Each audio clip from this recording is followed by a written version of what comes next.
नमस्कार विद्यार्थी मित्रांनो, ॲम्बिशन अकॅडमी या यूट्यूब चॅनलवर आपलं सर्वांचं स्वागत आहे. आज आपण काही वन लाइनर प्रश्न पाहणार आहोत.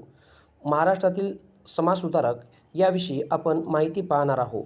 17 डिसेंबरला होणाऱ्या MPSC ग्रुप सी मेन पदासाठी हे प्रश्न अति महत्त्वाचे आहे.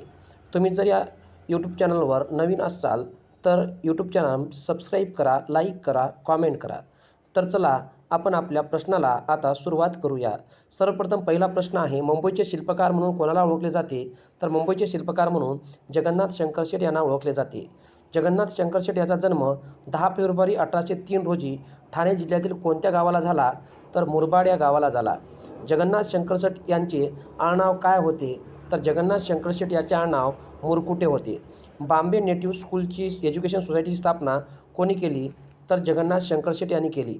दादाभाई नौरोजी यांच्या समवेत बॉम्बे असोसिएशन या संस्थेची स्थापना कोणी केली? तर जगन्नाथ शंकरशेठ यांनी केली. नंतरचा प्रश्न आपला, मुंबईचे अनभिषिक्त सम्राट अशी उपाधी मुंबईचे अनभिषिक्त सम्राट अशी उपाधी नाना शंकरशेठ याला कोणी दिली? तर आचार्य प्र.के. आत्रे यांनी त्यांना मुंबईचे अनभिषिक्त सम्राट अशी पदवी दिली. जगन्नाथ शंकरशेठ यांचा मृत्यू केव्हा झाला?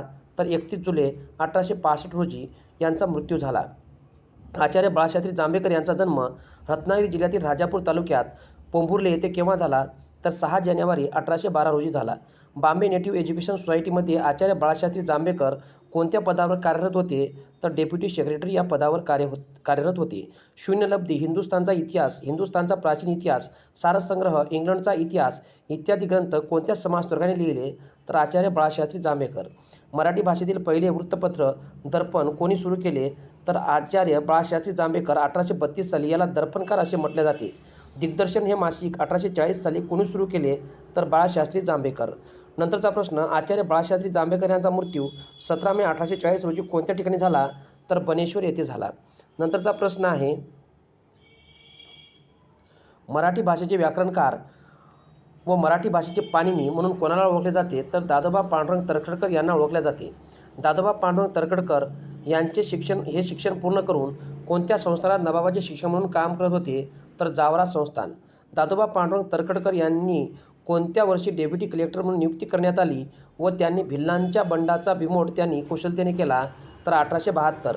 दादोबा पांडुरंग यांना कार्याची पोच म्हणून सरकारने त्यांना कोणती पदवी दिली? तर राव बहादूर ही पदवी दिली. नंतर दुर्गाराम मंचराम, दिनमणी शंकर दलपत राय इत्यादीच्या सहकार्याने मानवधर्म सभेची स्थापना 1844 साली सुरतमध्ये कोणी केली? तर दादोबा पांडुरंग तर्खडकर. दादोबा पांडुरंग यांनी मुंबई येथे 1849 मध्ये राम बाळकृष्ण जयकर भिकोबा चव्हाण यांच्या सहकार्याने कोणत्या संस्थेची स्थापना केली? तर परमहंस सभा. पहा, दुर्गाराम मंचराम आणि दिनमणी दिलपत राय इत्यादी सहकार्याने मानवधर्माची स्थापना 1844 साली सुरत येथे दादोबा पांडुरंग तर्खडकर यांनी केलेली आहे. नंतर 1849 साली रामकृष्ण जयकर आणि भिकोबा चव्हाण यांच्या सहकार्याने परमहंस सभेची स्थापनासुद्धा दादोबा पांडुरंग तर्खडकर यांनी केलेली आहे. काही वेळा आपल्याला त्यांचे सहकारीसुद्धा विचारले जाते, म्हणजे त्यांना सहकार्य कोणी केलं? तर याच्यामध्ये आपल्या मानवधर्म सभेमध्ये जे सहकार्य आहे दुर्गाराम मंचराम आणि दिनमणी शंकर दलपत राय इत्यादींनी केलं आहे. तर परमहंस सभेमध्ये बाळकृष्ण जयकर, भिकोबा चव्हाण यांनी त्यांना मदत केलेली आहे. नंतरचा प्रश्न आहे, दादोबा पांडुरंग तर्खडकर यांचा मृत्यू केव्हा झाला? तर 17 ऑक्टोबर 1882 रोजी त्यांचा मृत्यू झाला. भाऊ महाजन यांचे मूळ नाव काय? तर भाऊ महाजन यांचे मूळ नाव भाऊ महाजन कुंटे आहे. भाऊ महाजन यांचा जन्म 1815 मध्ये कुलाबा जिल्ह्यातील कोणत्या ठिकाणी झाला? तर पेण या ठिकाणी झाला. प्रभाकर नावाचे साप्ताहिक कोणी सुरू केले? तर प्रभाकर नावाचे साप्ताहिक भाऊ महाजन यांनी सुरू केले. लोकहितवादी यांचे टोपण नाव काय? तर लोकहितवादी यांचे टोपण नाव गोपाळ हरी देशमुख आहे. लोकहितवादी यांचा जन्म 18 फेब्रुवारी 1832 रोजी कोणत्या ठिकाणी झाला? तर पुणे येथे. आता लोकहितवादी यांचे संपूर्ण नाव विचारले जाते, तर लोकहितवादी यांचे संपूर्ण नाव गोपाळ हरी देशमुख आहे, आलं लक्षात. आणि लोकहितवादी यांचा जन्म 18 फेब्रुवारी 1832 रोजी झालेला आहे. नंतरचा प्रश्न आहे, इंग्रजी, संस्कृत, फारसी, गुजराती, हिंदी इत्यादी भाषा कोणत्या समाजसुधारकाला अवगत होत्या, त्यामुळे ते दुभाषी या पदावर नियुक्त झाले? तर गोपाळ हरी देशमुख. गोपाळ हरी देशमुख यांना इंग्रजी, संस्कृत, पारसी, गुजराती, हिंदी इत्यादी भाषा अवगत होत्या. नंतर भाऊ महाजन यांच्या प्रभाकरमध्ये लोकहितवादी यांनी हिंदू समाजाला उद्देशून जे लेखन केले त्याला काय म्हणतात? शतपत्रे. तर आपल्याला नेहमी प्रश्न येते शतपत्रे कोणी लिहिले? तर शतपत्रे भाऊ महाजन यांच्या प्रभाकर साप्ताहिकात लोकहितवादी म्हणजेच गोपाळ हरी देशमुख यांनी हे शतपत्रे लिहिलेले आहे आणि हिंदू समाजाला उद्देशून हे शतपत्रे लिहिण्यात आलेली आहे. नंतरचा प्रश्न आहे लक्ष्मी गीता, ज्ञान तत्व, जातिभेद, भारतखंड, पर्व, भिक्षुक, लंकेचा इतिहास इत्यादी गोष्टीचे लेखन, पानिपतची लढाई, कलियुग इत्यादी ग्रंथाचे लेखक कोण? तर लोकहितवादी यांचा मृत्यू केव्हा झाला? तर 6 ऑक्टोबर 1892 रोजी लोकहितवादी यांचा मृत्यू झाला. नंतर महाराष्ट्रातील एक निष्णात डॉक्टर, विद्यापंडित, संशोधक, समाजसेवक म्हणून कोणाला ओळखले जाते? तर भाऊ दाजी लाड यांचे मूळ नाव काय होते? तर रामचंद्र विठ्ठल लाड. भाऊ दाजी लाड यांचा जन्म 1824 गोव्यातील कोणत्या ठिकाणी झाला? तर मांजरे या ठिकाणी झाला. मुंबईमध्ये 1845 साली ग्रँट मेडिकल कॉलेजची स्थापना कोणी केली? तर भाऊ दाजी लाड यांचा ग्रँट मेडिकल कॉलेज आहे मुंबईमधला. भाऊ दाजी लाड यांनी कोणत्या वर्षी वैद्यकीय पदवी संपादन केली? तर 1851 साली. कुष्ठरोगावर एक चांगले औषध शोधून काढल्यामुळे त्यांना धन्वंतरी म्हणून ओळखले जाऊ लागले. तर कोणाला ओळखले जाऊ लागले? तर भाऊ दाजी लाड. नंतरचा प्रश्न आहे भाऊ दाजी लाड यांचा मृत्यू केव्हा झाला? तर 31 मे 1874 रोजी झाला. विष्णुबुवा ब्रह्मचारी यांचा जन्म कुलाबा जिल्ह्यातील कोणत्या ठिकाणी 1825 झाला? तर शिरवली. विष्णुबुवा ब्रह्मचारी यांनी कोणत्या वृत्तपत्राद्वारे वैदिक धर्मावर टीकेला चोख प्रत्युत्तर दिले? तर वर्तमान दीपिका. तुम्हाला प्रश्न येऊ शकते वर्तमान दीपिका हे वर्तमानपत्र कोणाचे? तर विष्णुबुवा ब्रह्मचारी यांचे आहे. भावार्थ सिंधू, वेदोक्त धर्म इत्यादी, सेतुबंध इत्यादीवर टीका कोणी केली? तर विष्णुबुवा ब्रह्मचारी. आधुनिक महाराष्ट्रातील समाज सुधारणा चळवळीचे प्रणेते म्हणून कोणाला ओळखले जाते? तर महात्मा ज्योतिबा फुले. बहुजन समाजाला हक्काची जाणीव करून देणारे, प्रस्थापितांना अन्यायाविरुद्ध लढणारे महामानव म्हणून कोणाला ओळखले जाते? तर महात्मा ज्योतिबा फुले. नंतरचा प्रश्न आहे आपला महात्मा ज्योतिबा फुले यांचा जन्म कोणत्या तारखेला झाला? तर 11 एप्रिल 1827 रोजी पुणे येथे झाला. महात्मा फुले यांचे मूळ आडनाव काय होते? तर गोरे होते. महात्मा फुले यांच्या आईचे नाव काय होते? तर चिमणाबाई होते. महात्मा फुले यांनी मुलींसाठी पहिली शाळा कोणत्या वर्षी सुरू केली? तर 1848. दलितांना शिक्षण देण्यासाठी पहिली शाळा महात्मा फुले यांनी कोणत्या वर्षी सुरू केली? तर 1852. महात्मा फुले यांनी विधवा पुनर्विवाहाला चालना देण्यासाठी कोणत्या वर्षी पुण्यात एक पुनर्विवाह घडवून आणला? तर 1864. स्वतःच्या घरी बालहत्या प्रतिबंध गृहाची स्थापना कोणी केली? तर महात्मा ज्योतिबा फुले. अस्पृश्यांना शिक्षण दिल्याशिवाय त्यांच्यात प्रगती होणार नाही असे ठाम विश्वास कोणाचा होता? तर महात्मा ज्योतिबा फुले. स्वतःच्या घरातील पिण्याच्या पाण्याचा हौद अस्पृश्यासाठी खुला कोणी केला? तर महात्मा ज्योतिबा फुले यांनी त्यांच्या घरातील हौद खुला केला. नंतरचा प्रश्न आहे 24 सप्टेंबर 1873 रोजी सत्यशोधक समाजाची स्थापना कोणी केली? तर महात्मा ज्योतिबा फुले. बहुजन समाजावर लादलेली मानसिक गुलामगिरी स्पष्ट करण्यासाठी महात्मा ज्योतिबा फुले यांनी कोणते ग्रंथ लिहिले? तर ब्राह्मणाचे कसब. महात्मा ज्योतिबा फुले यांच्या ऐतिहासिक, सामाजिक आणि कार्याचे मोल जाणून ब्रिटिश सरकारकडून 16 नोव्हेंबर 1852 रोजी कोणत्या ठिकाणी त्यांना शालजोडी अर्पण करण्यात आली? तर विश्राम बागवाडा. शेतकऱ्यांचे असूड हा ग्रंथ कोणत्या समाजसुधारकाने लिहिला? तर महात्मा ज्योतिबा फुले. कोणत्या समाजसुधारकाने शेतकऱ्यांच्या विदारक अवस्थेचे वर्णन डोळ्यासमोर ठेवून त्यांची परिस्थिती सुधारण्यासाठी त्यांना मदत करण्याची प्रतिज्ञा केली व त्यातून पुढे शिक्षण, वसतिगृह, सिंचन, धरण, तलाव, विहिरी यासारखे उपाय सुचविले? तर महात्मा ज्योतिबा फुले. नंतरचा प्रश्न आहे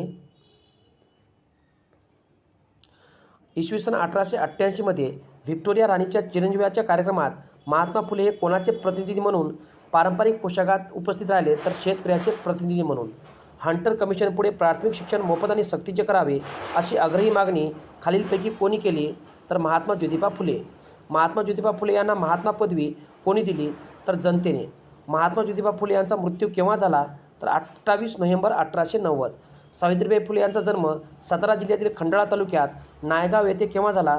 तर 3 जानेवारी 1831. नंतरचा प्रश्न सावित्रीबाई फुले यांच्या वडिलांचे नाव काय होते? तर खंडोजी नेवसे पाटील. नंतरचा प्रश्न आहे आपला महात्मा ज्योतिबा फुले यांनी सुरू केलेल्या मुलींच्या शाळेत सावित्रीबाई यांनी कोणते कार्य केले? तर शिक्षिका. महाराष्ट्रातील पहिल्या स्त्री शिक्षिका कोण आहे? तर सावित्रीबाई फुले. महाराष्ट्रातील स्त्री विषयक चळवळीचे अग्रगण्य नेते या परवड शिक्षणाच्या पुरस्कर्त्या आणि आद्य शिक्षिका म्हणून कोणाचा गौरव केला जातो? तर सावित्रीबाई फुले. सावित्रीबाई फुले यांचा जन्मदिवस महाराष्ट्रात कोणता दिवस म्हणून साजरा केला जातो? तर बालिका दिन. महात्मा ज्योतिबा फुले यांच्या मृत्यूनंतर सत्यशोधक समाजाची धुरा समर्थपणे कोणी सांभाळली? तर सावित्रीबाई फुले. काव्य फुले, बावनकशी सुबोध रत्नाकर हे काव्यसंग्रह कोणाचे आहे?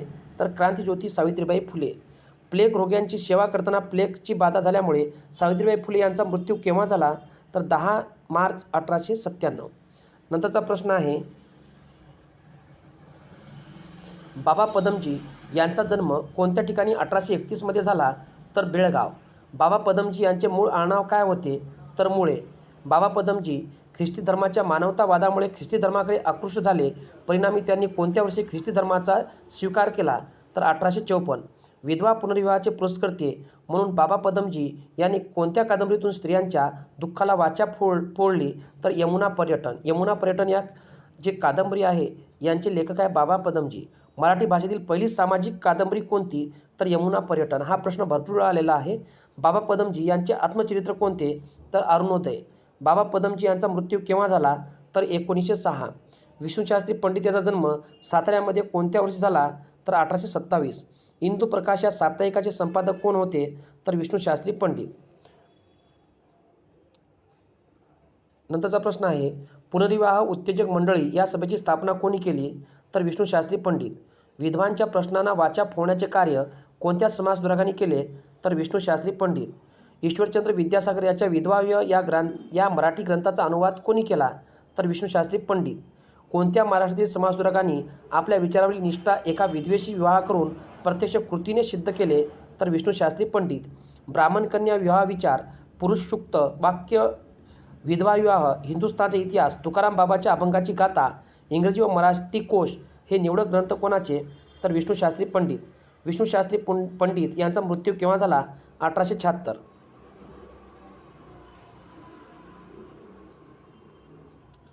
नंतरचा प्रश्न आहे, सार्वजनिक सभेचे मुख्य संपादक आणि आधारस्तंभ म्हणून कोणाची ओळख आहे?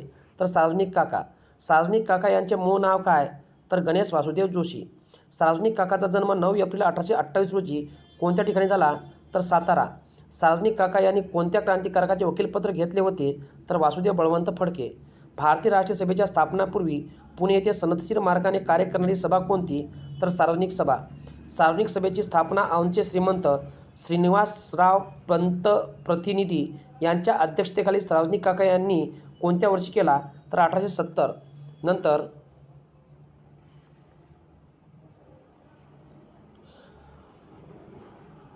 देशाच्या उन्नतीसाठी लघु उद्योगाचा आग्रह धरून स्वदेशीचा पुरस्कार व प्रचार करून ठिकठिकाणी स्वदेशी मालाची दुकाने कोणत्या समाजसुधारकाने काढली? तर सार्वजनिक काका. सार्वजनिक काका यांचा मृत्यू केव्हा झाला? 25 जुलै 1880. राघव भांडारकर यांचे संपूर्ण नाव काय? तर रामकृष्ण गोपाळ भांडारकर. राघव भांडारकर यांचे मूळ आडनाव काय? तर पत्की. राघव भांडारकर यांनी कोणत्या विद्यापीठातून MA ची पदवी संपादन केली? तर मुंबई विद्यापीठ. राघव भांडारकर यांना कोणत्या विद्यापीठातून PhD आणि पदवी मिळविली? तर जर्मन विद्यापीठ. प्राचीन इतिहासाचे संशोधक म्हणून कोणाला ओळखले जाते? डॉक्टर राघव भांडारकर. नंतरचा प्रश्न आहे आपला, राघव भांडारकर याचा जन्म सिंधुदुर्ग जिल्ह्यातील कोणत्या ठिकाणी झाला? तर Malvan. Early history of the Deccan, history of the India हे पुस्तक कोणाचे? तर राघव भांडारकर. राघव भांडारकर यांचा मृत्यू केव्हा झाला? 24 ऑगस्ट 1925. तर विद्यार्थी मित्रांनो, तुम्हाला आजचे जे 100 प्रश्न आहे अति महत्त्वाचे आहे आणि तुम्हाला 17 डिसेंबरच्या MPSC मेनच्या पेपरमध्ये आणि इतर पेपरमध्ये सुद्धा IBPS TCS या कंपनीमार्फत घेण्यात आलेल्या पेपरमध्ये ही माहिती तुम्हाला विचारण्यात येणार आहे. जर तुम्ही या यूट्यूब चॅनलवर नवीन असाल तर हा यूट्यूब चॅनल सबस्क्राईब करा, लाईक करा, शेअर करा. धन्यवाद.